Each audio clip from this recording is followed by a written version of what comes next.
Hi, um, let's talk about the bushfire.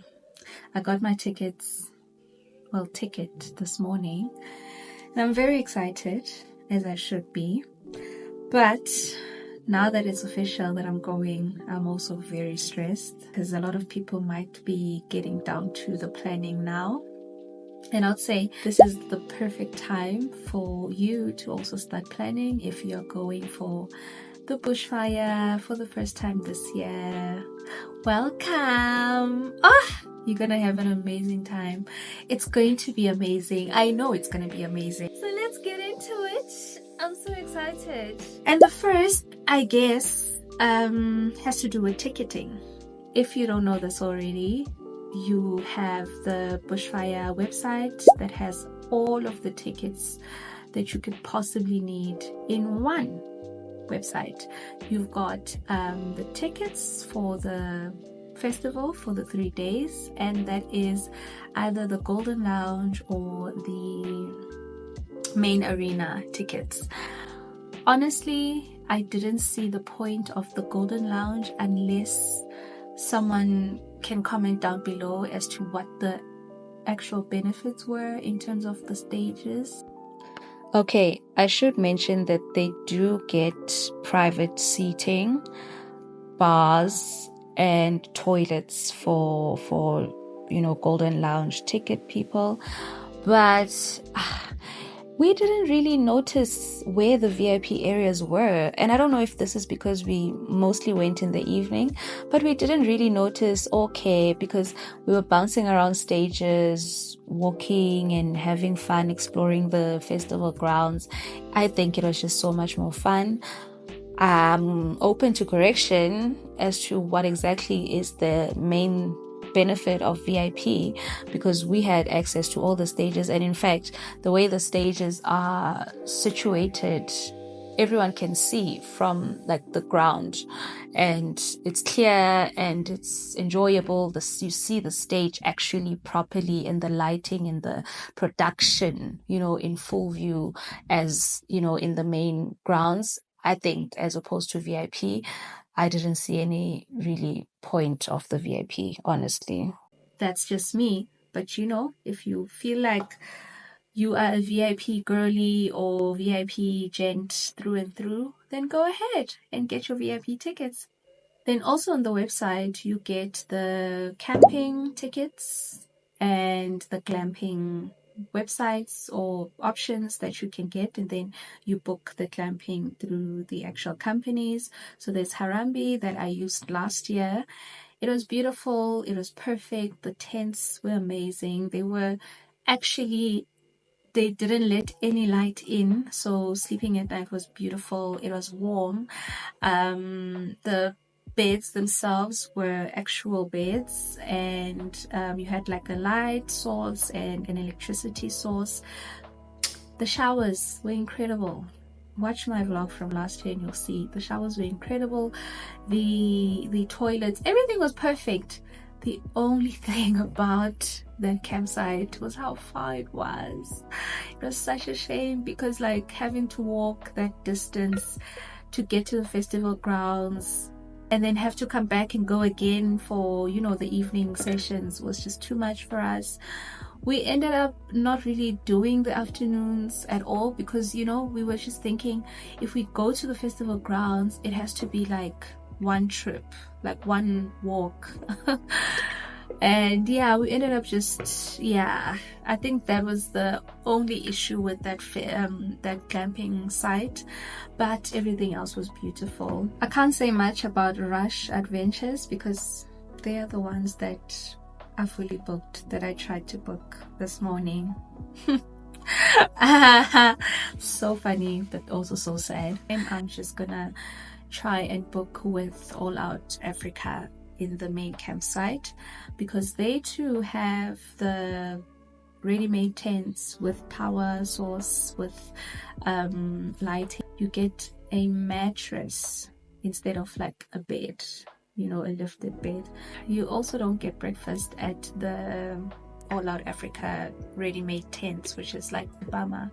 But because it's close to the main festival grounds, I think we will survive. It's also going to be a little bit more fun because the All Out Africa campsite is like the main campsite and everyone literally is there, and Harambee was like very separated from the main patrons, so it's gonna be interesting to be amongst the masses.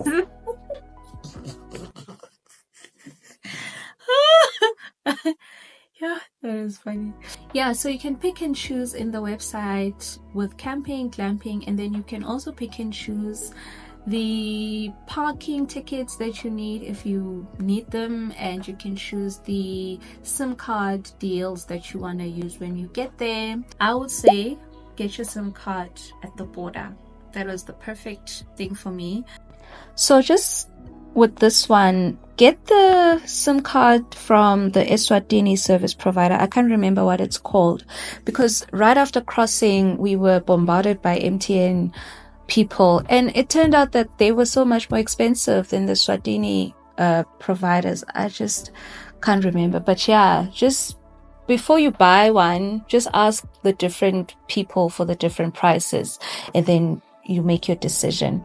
And that's that. There's also a dozen of travel agents that will offer, group tours to the bushfire. I haven't ever used any of them or done any research around that, but be careful. If you are going to use one, make sure that you read the reviews, or that it's reputable, and that you don't get, scammed in any way. I did have a friend or hear of someone who did book through these agents, and when the day came for them to go, no one pitched to pick them up. So that was sad. If you are going to do your own campsite, be prepared, buy your tent on time, set up your tent, see if the tent actually works. Why am I shouting at you? See if the tent works, and then and that it's going to be secure, and that you've got like essential things like your sleeping bag or a blow-up mattress if you need if that's what you prefer. You're gonna need a certain light source, so those rechargeable lights or battery operated lights. You're gonna need power source, so power banks obviously are going to be needed. Get your stove thingy if you are that person, or your braai stand thing.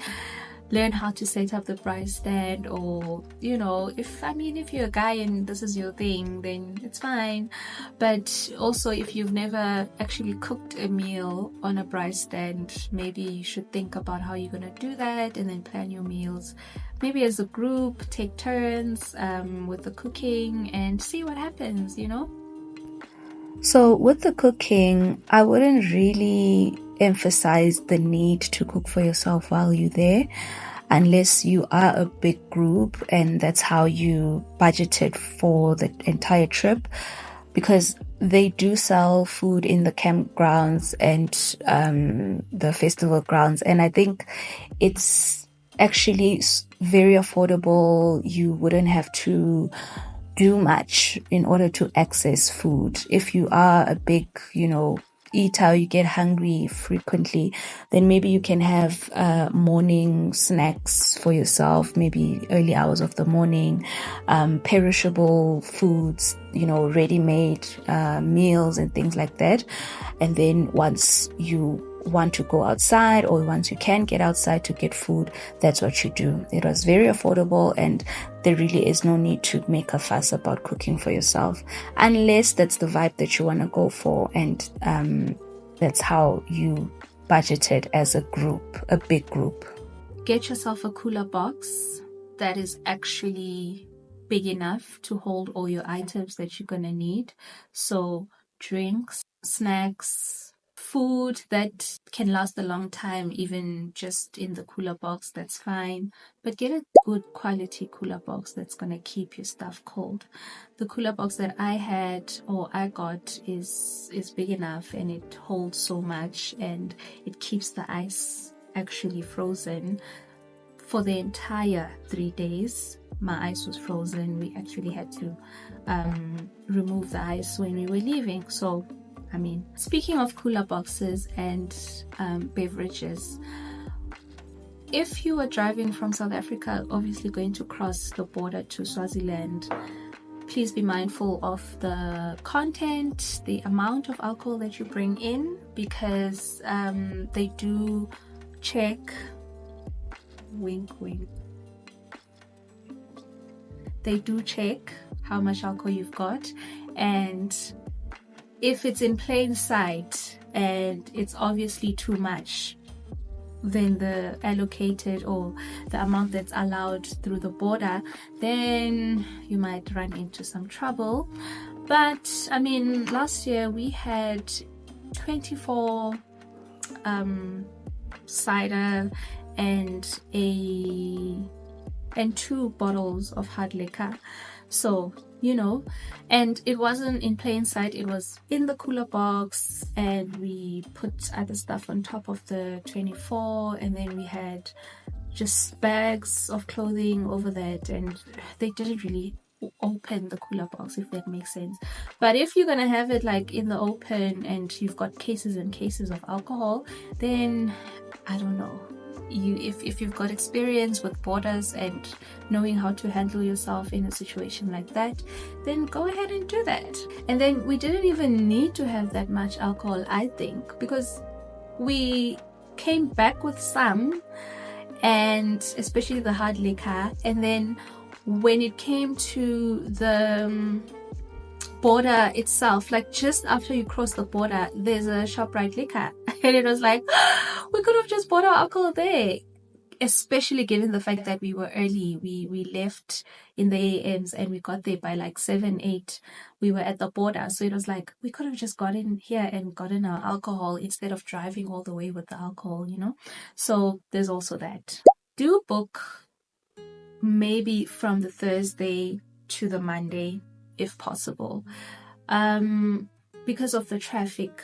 You know, there's a lot of chaos if you're gonna leave on the Friday after the sun is out, because then it's traffic going into the festival. Try as much as possible to plan your leave or whatever the case is from at least the Thursday right up to maybe the Wednesday next week, because post-festival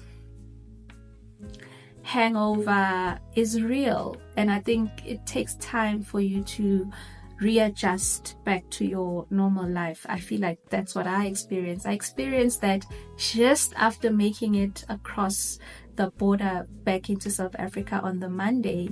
So you can imagine the just the fatigue, also just the sadness, the emotional, you know, I don't know, man, that comes with it all. Just knowing that you have left that little bubble that you were in and having a good time in, you know, the bush, and it was so nice and there was music everywhere, and now you have to go back to your normal life. So there's that post-festival something, I think. So do that, and then know that you at least have 2 or 3 days after the festival for you to usa and recenter yourself. And since I am touching on some woo spiritual stuff, I think it's important that I mention that ahead of the festival, also try and think about your intentions for the festival. Like, literally bring your intention. If you approach the festival in a fun, spirited, you know, light-hearted, kind manner, that is exactly the energy that you're gonna get back.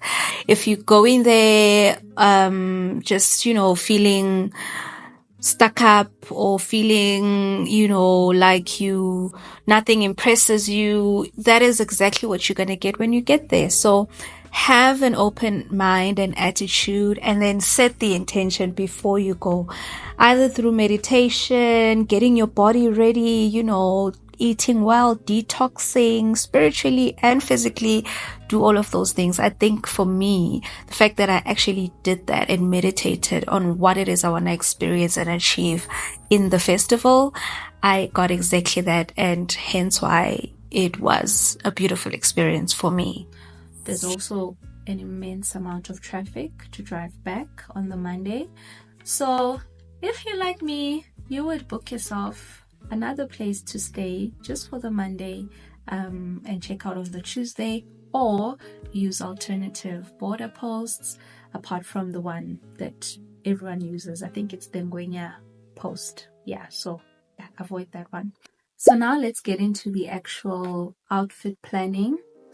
The weather last year was very hot in the afternoon, and then it got a little cold in the evening at the festival grounds, and then sometimes even colder at night. So think about outfits that can transition you into those different weather patterns.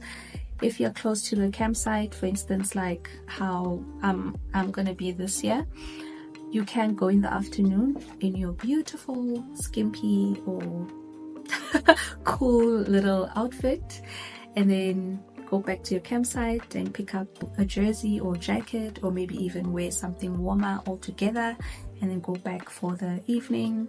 I would say thermal socks and a warm pair of PJs was great for the nighttime. Otherwise, it's not cold to the point where you're going to be like puffed up in jackets and hats and boots and no, I didn't experience that. I didn't experience that. But I think the most important thing when it comes to the transitioning between weather is having shoes that will actually do that for you. Sandals, nah, I don't think they will do. Firstly, because of how much walking you're going to do on the grounds. I think I clocked in a good more than 10, well over 10,000 steps a day at the festival. And I only went in the evening. So you can imagine if I was there the whole day, So having like a pair of shoes, walking boots in particular, that are cute in the afternoon with skirt or shorts, and they will still keep you warm in the evening when it's a bit chilly, and then you have your jacket over, that's perfectly fine. So instead of bringing a bunch of shoes this year, I'm only going to bring my walking boots or my combat boots, and I'm only going to bring a nice pair of sneakers and then a nice pair of slippers. So the slippers will be for the campsite itself, because you do want something that's comfortable to walk around with at the campsite, etc. So and I think it was such a good idea for me to use the hiking bag that I got. That hiking bag was everything. It saved me a lot of trouble. It saved me a lot of heartache. Even though they do help you at the campsites with the heavier stuff, it was just seamless. It was just much better to have that camping bag, because even in the tent itself, I didn't have to like move it around a lot to get my items out of the bag. It was just literally stationed where I put it on the first day that I got to the tent, and I would just pull out the cubes that I knew I needed to use for that day. Which brings me to my second essential, which is packing cubes. They saved me so much time, so much heartache in terms of having to pick out clothes from the bag.